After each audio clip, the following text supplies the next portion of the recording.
Welcome my dear रॉकर्ट्स। आज हम देखने वाले हैं टॉम मेकिंग नोट्स। कहानी की शुरुआत में हम दो लोगों को चुपके से एक टॉम यानी कि कब्र के पास जाते हुए देखते हैं, जिन्हें देखकर तो ऐसा लग रहा है कि वो दोनों उस टॉम से कुछ चुराने वाले हैं। अब दोनों टॉम तक तो पहुंच जाते हैं और उसे खोलकर उसमें से ज्वेलरीज को चुराने लगते हैं, लेकिन इसके बाद अचानक से उसमें जो मरी हुई औरत रहती है वो उठकर उन दोनों पर हमला कर देती है। इसे देखकर यह साफ साफ समझ में आ जाता है कि वो औरत कोई इंसान तो थी नहीं, लेकिन उसी वक्त वहां पर एक शैमैन यानी कि जादूगर आकर उस औरत से लड़ने लग जाता है और अपने स्पेल्स को यूज करके उसे कैद भी कर लेता है, जिसमें पहले तो उसको काफी मुश्किल होती है, लेकिन एंड में वो काफी कोशिश के बाद उसे उसके टॉम में वापस सुला देता है। अब आगे हमें पता चलता है कि ये तो बस एक कहानी थी जो हू नाम का एक आदमी सभी को सुना रहा होता है। ये कहानी हजारों साल पुरानी है और एक अर्थ मास्टर नाम की फैमिली की कहानी है। असल में अर्थ मास्टर फैमिली सबसे खुफिया और जादुई टॉम को बनाने के लिए जानी जाती है और अभी फैन नाम का एक बंदा ही उस फैमिली का आखिरी वंशज है, जो अर्थ मास्टर फैमिली की 18th जनरेशन है। और हु यानी कि जो कहानी सुना रहा था वो फैन का अंकल है। लेकिन अब इस जमाने में टॉम बनाकर इनके पैसों का इंतजाम नहीं होता, मतलब उतने ज्यादा पैसे नहीं आते, इसीलिए पैसों के लिए हु सभी से झूठ कहकर उनसे ये कहता है कि फैन जो कि खुद अर्थ मास्टर फैमिली का है वो आपकी सभी प्रॉब्लम्स को ठीक कर देगा और यहाँ तक कि आपको किसी भी टॉम को भी खोजने में मदद करेगा, वो सब जानता है। और जिस मार्केट में ये दोनों काम करते हैं उसे टॉम रेडर कहा जाता है। टॉम रेडर यानी कि उन कीमती टॉम्स को ढूंढना जिनके अंदर ढेरों सोने चांदी की चीजें होंगी, और ये प्रोफेशन यहाँ पर बहुत ही फेमस होता है। अब हम वहीं जैंग नाम के एक टॉम रेडर गैंग को देखते हैं, जो कि काफी हद तक गैंगस्टर्स की गैंग होती है और वो टॉम को पाने के लिए किसी भी हद तक जा सकते हैं, क्योंकि बस उन्हें सोना चांदी वगैरह ही चाहिए। वहीं पर जैंग को फैन के बारे में पता चलता है कि फैन ये एक ऐसा आदमी है जो किसी भी टॉम को खोज सकता है और वो अर्थ मास्टर फैमिली से है, यानी कि उसको कई सारे मैजिकल स्पेल्स भी आते होंगे। अब ये बात तो दोस्तों आप और हम जानते हैं कि ये झूठी बात है, क्योंकि ये तो पैसे कमाने के लिए कर रहे हैं, लेकिन इन्हें नहीं पता ना। जिसके बाद जैंग फैन और हो को बड़ी चालाकी से अपनी गैंग के बीच में ला देता है और जबरदस्ती उन्हें धमकाकर एक टॉम को खोलने के लिए कहता है। इस टॉम को कुछ ही दिनों पहले जैंग और उसकी गैंग ने ढूंढा था। अब डर के मारे फैन को ना चाहते हुए भी उस टॉम को खोलना ही पड़ता है और उसी दौरान हम उसके हाथों में एक डिवाइस को देखते हैं जिसका नाम होता है गोल्डन जेड, जो कि सिर्फ अर्थ मास्टर फैमिली के मेंबर्स के पास ही होता है। और ये डिवाइस यिन और येंग एनर्जी को सेंस कर पाती है। हाँ दोस्तों, यिन और येन एनर्जी का मतलब है पॉजिटिव और नेगेटिव एनर्जी। अब फैन जब टॉम को खोल रहा होता है तो पता चल जाता है उसको कि ये टॉम तो शापित है और इसे खोलने से कुछ तो बुरा होगा, लेकिन फिर भी जैंग उससे जबरदस्ती वो टॉम खुलवाता है और अगले ही पल उसमें से एक अजीब सा क्रिएचर बाहर निकलता है और जैंग के एक मेंबर पर हमला कर देता है। अब ये देखकर वहां पर सभी डरकर भाग जाते हैं। इसी का फायदा उठाकर फैन और हु भी वहां से भाग जाते हैं। आगे घर जाते हुए फैन हु से ये कहता है कि देखो, मैं ये काम वापस नहीं करूंगा, चाहे पैसे कम मिले, लेकिन इसमें जान का कितना खतरा है तुम जानते भी हो, और सच बताऊं तो मुझे लोगों से झूठ बोलना बिल्कुल भी अच्छा नहीं लगता। जिसके बाद दोनों अपने घर पहुंचते हैं और वहां पर फैन के मास्टर को देखते हैं, जिन्होंने मरे हुए लोगों जैसे कपड़े पहने हुए होते हैं। फैन जब अपने मास्टर से इसका कारण पूछता है तो वो उसे कहते हैं कि मेरा समय पास आ चुका है बेटा, और मुझे पता है कि अब मैं ज्यादा दिन जिंदा नहीं रह पाऊंगा। ये सुनकर फैन अपने मास्टर से ऐसा ना करने के लिए कहता है और तभी वहां पर हु आकर फैन को एक आर्टिफैक्ट दिखाता है जो हु ने उसी टॉम से चुराया था, जो फैन ने अभी कुछ देर पहले खोला था। फैन फिर उस आर्टिफैक्ट को खोलता है जिसमें उसको एक स्क्रॉल किया हुआ पेपर मिलता है, और जब फैन उस पेपर को चेक करता है तो वो पूरी तरह से शॉक में रह जाता है, क्योंकि उस पेपर के अंदर माउंट ड्रैगन टाइगर तक जाने का मैप होता है। और माउंट ड्रैगन टाइगर वो जगह है जहां पर गो डिंगफेंग की कब्र यानी कि टॉम को रखा गया है, और गो डिंगफेंग ही अर्थ मास्टर फैमिली के फाउंडर थे, जिनके पास इनफाइनाइट नॉलेज थी और मैजिकल पावर्स भी बहुत ज्यादा। और ये सारी चीजें उन्होंने एक नोट पर लिखी होती हैं, और ऐसा कहते हैं कि वो नोट अब भी उसी टॉम में है, जिसे अगर किसी ने ढूंढ लिया तो वो रातों रात इस दुनिया में कुछ भी हासिल कर सकता है। उस मैप को दोनों देखकर बिल्कुल दंग रह जाते हैं, पर तभी वहां पर एक लड़की आकर मैप को उनसे छीनने की कोशिश करती है। इसका नाम है किंग, जो कि ग्रीन आइड नाइट ओ निंजा होती है। ये एक निंजा की कम्युनिटी है जिसकी आंखें ग्रीन होती हैं दोस्तों। और फिर किंग उनसे मैप लेने में कामयाबी हो जाती है, क्योंकि वो टॉम रेडर मार्केट से ही इन दोनों पर नजर रखी हुई थी। पर जब किंग उसको लेकर भाग रही होती है तभी वहां पर जैंग अपने लोगों के साथ आ जाता है और किंग को पकड़ लेता है। इसके बाद किंग जैंग से कहती है कि तुम्हें मेरी जरूरत तो पड़ेगी, वरना तुम भी उस टॉम तक नहीं पहुंच पाओगे, उससे पहले मर जाओगे, लेकिन हाँ, तुम्हें इन दो निकम्मों की भी जरूरत पड़ेगी, यानी कि हु और फैन की। इसके बाद मैप को फॉलो करते हुए जैंग सभी को एक पहाड़ के पास लेकर आता है और वहां कर वो फैन को कहता है कि तुम अब उसका पता लगाओ उस टॉम का। अब दोस्तों फैन को तो अभी तक लग रहा था कि वो झूठ कह रहे हैं कि उसमें कुछ पावर्स हैं, लेकिन लेकिन उससे भी अच्छे से नहीं पता कि उसके पास ऐसी शक्तियां हैं जिससे वो गुप्त टॉम्स को खोज सकता है। उसके पास सच में ये शक्तियां हैं। आगे फैन टॉम को खोजने की कोशिश करता है, जिसे उससे अपने मन में उसका रास्ता भी पता चल जाता है। जिसके बाद सभी वहां पर जाते हैं और उसके दरवाजे को खोलने के लिए गोल्डन जेड का इस्तेमाल किया जाता है। दरवाजा तो खुल जाता है, पर इसकी एक कंडीशन होती है, और वो ये है कि दरवाजा सिर्फ अगले 24 घंटे खुला रहेगा, जिसके बाद ये हमेशा के लिए अपने आप बंद हो जाएगा। खैर, आगे सभी एक ऐसी जगह पर पहुंचते हैं जहां चारों तरफ कुछ छोटे बच्चों के स्टैचूज होते हैं, जो अगले ही पल अपनी जगह से बिल्कुल हिलने लग जाते हैं, और धीरे धीरे करके वहां पर रखे हुए 72 स्टैचूज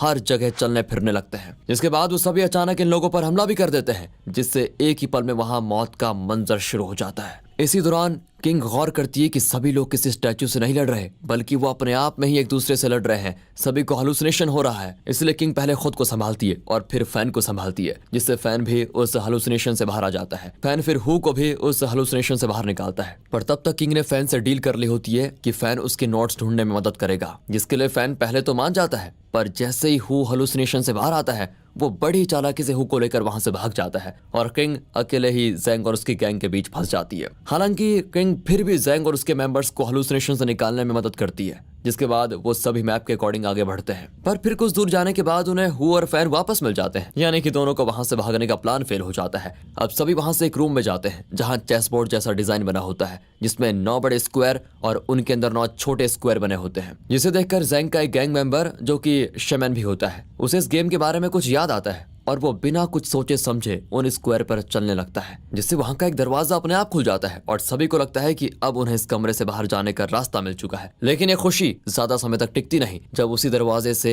एक बड़ा सा क्रिएचर बाहर आता है, जो आते ही एक एक करके सभी को बुरी तरह काटने लगता है, जिससे कई जनों की बहुत बुरी तरह मौत हो जाती है। इसके बाद फैन खुद उस चेस बोर्ड को सॉल्व करने की कोशिश करता है और उससे एक दूसरा दरवाजा वहां पर खुलता है, जिसके जरिए सभी वहां से बाहर निकल आते हैं। लेकिन इसमें ज़ैंग के कई मेंबर्स भी मारे जाते हैं। यहाँ से आगे सभी अब एक नदी के पास पहुंचते हैं, जहां से गुजरते हुए हु उस नदी में गिर जाता है और उसके पैरों से एक लोहे का चेन बन जाता है, जिस वजह से वो चाह कर भी पानी से ऊपर नहीं आ पा रहा होता है। फैन फिर हु की मदद करने वहां पर जाता है, लेकिन वो भी हु को लाने में नाकामयाब रह जाता है। जिसके बाद किंग नीचे जाती है और उन चेन्स को हटाकर वो हु को बचा लेती है। लेकिन इससे वहां पर तैर रही हजारों साल पहले की औरतों की लाशें अपने आप पानी से ऊपर आकर बैट जैसे क्रिएचर्स में बदल जाती है, जो फिर से इन लोगों पर हमला करती हैं। और अपनी जान बचाने के लिए ये सभी अब दूसरे कमरे की तरफ जाते हैं, जहां पहुंचते इनकी लॉटरी लग जाती है, क्योंकि ये अब तक का अकेला एक ऐसा कमरा है जहां ट्रैप के अलावा कई कीमती चीजें रखी होती हैं। यहाँ पर हमें ये भी पता चलता है कि किंग इन नोट्स को इसलिए ढूंढने आई थी ताकि वो नोट्स में लिखी हुई कुछ दवाइयों के बारे में जान पाए, और ये वो दवाइयां हैं जिनसे नाइट आउल निंजा कम्युनिटी की हजारों साल पुरानी प्रॉब्लम, यानी कि उनकी ग्रीन आई की प्रॉब्लम ठीक हो सकती है। यानी कि किंग ये चाहती है कि हमारी कम्युनिटी के सारे लोगों की आंखें भी बिल्कुल नॉर्मल हो, और वो इसीलिए करना चाहती है क्योंकि हरी आंखों वालों को सभी दानव की तरह देखते हैं। आगे जब ज़ैंग के गैंग मेंबर्स वहां के सभी चीजें उठाने लगते हैं, तो एक ट्रैप एक्टिवेट हो जाता है, जिसकी वजह से उस रूम का फ्लोर 2 हिस्सों में बढ़ जाता है, और जो फ्लोर के नीचे गिर जाते हैं उन्हें लगता है कि वो तो अब गए, लेकिन होता इसका उल्टा है। बल्कि जो फ्लोर के ऊपर जा रहे थे उन्हें अचानक से कुछ एरोज आकर शूट कर देते हैं, जिससे ज़ैंग के गैंग मेंबर शमन की डेथ हो जाती है। इसके बाद वो जगह टूटने भी लगती है, जिसकी वजह से सभी वहां से भाग जाते हैं। लेकिन एक और गैंग मेंबर कैनन के साथ कई और गैंग मेंबर्स की भी डेथ हो जाती है। इससे ज़ैंग काफी टूट जाता है, और उसी दौरान किंग, फैन और हु उन सभी से दूर भागकर अकेले आगे बढ़ने लगते हैं। अब यहाँ से सभी एक ऐसे पहाड़ पर आगे बढ़ते हैं जिसके ऊपर एक औरत की बड़ी सी स्टैचू बनी होती है। इस पर फैन कहता है कि ये चीज कुछ सिंबलाइज कर रही है। ये जगह पूरी तरह से ड्रैगन ही है। अभी कुछ समय पहले हम ड्रैगन की बॉडी में थे, अब हम जहाँ पर खड़े हैं वो ड्रैगन की वेन्स यानी कि नसें हैं, और हमें ड्रैगन के सर तक पहुंचना है जहाँ पर टॉम रखा हुआ है। उसी वक्त वहाँ पर ज़ैंग अपने बचे कुछ गैंग मेंबर्स के साथ पहुंच जाता है, और फिर इन तीनों को ज़ैंग के साथ चलना पड़ता है, और ये सभी फाइनली उस टॉम वाली जगह पर पहुंच जाते हैं जहाँ घर के बीचों बीच टॉम रखा होता है। लेकिन उसमें कई लॉक्स लगे होते हैं, जिन्हें ठीक से ऑब्जर्व करने पर फैन को समझ में आ जाता है कि इन लॉक्स को गो डिंगफैंग के बर्थडे से ही खोला जाता है, जो कि दुनिया में किसी को नहीं पता, यानी कि उसकी बर्थ डेट। अब फैन सोचने लगता है कि उन लोगों ने अब तक जिन ट्रैप्स को पास किया उनमें कई पैटर्न्स थे, जैसे कि वो हॉन्टेड बच्चे, वो काउंटिंग में थे 72, चेस बोर्ड पर 9 स्क्वायर्स थे, और भी बहुत कुछ। यानी कि ये चीजें यो डिंगफिंग के बर्थडे के हिंट्स थे, और इन्हें इन लोगों को अब डिकोड करना है। फैन इन सारे नंबर्स के बारे में आराम से सोचता है, और फाइनली उसे डिंगफैंग का बर्थडे मिल जाता है, जिसके बाद सभी उन नंबर्स को दीवारों से अलग करने लग जाते हैं जो डिंगफैंग के बर्थडे से मिलते जुलते हैं। और उन नंबर्स की मदद से जब फैन फाइनली उस टॉम को खोलने वाला होता है, तभी आता है कहानी में सबसे बड़ा ट्विस्ट। ज़ैंग का एक गैंग मेंबर यी सभी को ट्रैप में फंसा देता है, और तब उसका सच सामने आता है। असल में यी के बेटे की कुछ समय पहले मौत हो गई थी, जिससे ये बहुत टूट चुका था और उसमें अपने बेटे को फिर से जिंदा करने का पागलपन सवार हो गया था, जिसके लिए उसने उन मैजिकल नोट्स को यूज करने का प्लान बनाया। और इसीलिए उसने अब तक जितने भी ट्रैप्स आए थे उसने अपने किसी गैंग मेंबर के जिंदा रहने में मदद नहीं की। ये फिर जैंग से कहता है कि बॉस मुझे माफ कर दीजिए, मैं आपका लॉयल नहीं रह सका, पर मेरा अगला जन्म आपके लिए होगा जहां मैं अपनी पूरी जिंदगी आपके लिए बिता दूंगा। बस इस बार आप लोगों को अपनी जान देनी होगी। इसके बाद ये अपने बेटे की डेड बॉडी को टॉम पर रखता है और सभी को सेक्रीफाइस करने के लिए आगे बढ़ता है, लेकिन उससे पहले किंग फैन को आजाद कर देती है और ये देखता है कि उसका बेटा जिंदा हो गया है। लेकिन ये असलियत नहीं, ली का हेलुसिनेशन था। ये को बस ऐसा लग रहा होता है कि उसका बेटा जिंदा हो चुका है, पर अब तक वो अपने बेटे की डेड बॉडी ही हाथ में लिया हुआ था। ये फिर अपने बेटे को गले लगा लेता है, पर तब तक हम देखते हैं कि उस टॉम से निकलकर एक स्कॉर्पियन उसके बेटे के शरीर के पास चला जाता है, जो अगले पल ये को काट देता है और इससे उसकी डेथ हो जाती है। हालांकि इससे वो टॉम खुल जाता है जो कि किसी सेक्रीफाइस के लिए ही रुका हुआ था। फिर सभी टॉम के अंदर देखते हैं, उन्हें वहां पर 2 डेड बॉडीज मिलती हैं जो कि गुओ डिंगफेंग और उनकी वाइफ की होती है। वहां पर कई और चीजें भी रखी हैं, पर इससे पहले कि कोई उसमें से किसी चीज को उठाता, वहां का दूसरा ट्रैप एक्टिवेट हो जाता है जो कि सबसे ज्यादा खतरनाक था, और वो ट्रैप है ज़ॉम्बी सोल्जर्स की डेड बॉडी जो उस टॉम को प्रोटेक्ट करती है। वो एक ही पल में उस कमरे में ढेरों जमा हो जाते हैं, जो आगे बढ़ते हुए सभी पर हमला करने लगता है और जैंग के जितने भी गैंग मेंबर्स बचे थे सब मारे जाते हैं। और यहाँ तो हमारी कहानी के मेन कैरेक्टर्स की भी जान जाने वाली होती है, पर तभी हम जैंग की पॉजिटिव को देखते हैं जिसमें वो सभी ज़ॉम्बी सोल्जर से खुद को घेर लेता है और एंड में अपने हाथ में एक डायनामाइट लेकर उसको जला देता है, जिससे अगले पल वहां पर होता है ब्लास्ट और लगभग सारे सोल्जर्स के साथ जैंग की भी मौत हो जाती है। हालांकि तब तक फैन, किंग और हु वहां से बचकर आराम से निकल जाते हैं और किसी तरह जिंदा बच जाते हैं। मूवी के एंडिंग में हम फैन को देखते हैं जो किंग को अपने कंधे पर रखकर अपने घर ले जा रहा होता है, क्योंकि उस टॉम फाइट के दौरान किंग को काफी चोटें आ गई थी। उसी वक्त हु फैन को बताता है कि मैंने टॉम से एक आर्टिफैक्ट ले लिया था, पर फैन उस आर्टिफैक्ट को नदी में फेंक देता है, ये कहकर कि देखो मुझे किसी भी पुरानी चीज में अब कोई इंटरेस्ट नहीं है। और इस आर्टिफैक्ट को आगे एक फिशरमैन नदी से उठा लेता है और दोस्तों कहानी यहीं पर होती है खत्म। बाकी अगर आपको एक्सप्लेनेशन अच्छा लगा हो, मूवी अच्छी लगी हो तो लाइक कीजिए, चैनल को सब्सक्राइब। मिलते हैं अगली वीडियो में, तब तक के लिए ध्यान रखिए अपना and finally thanks for watching.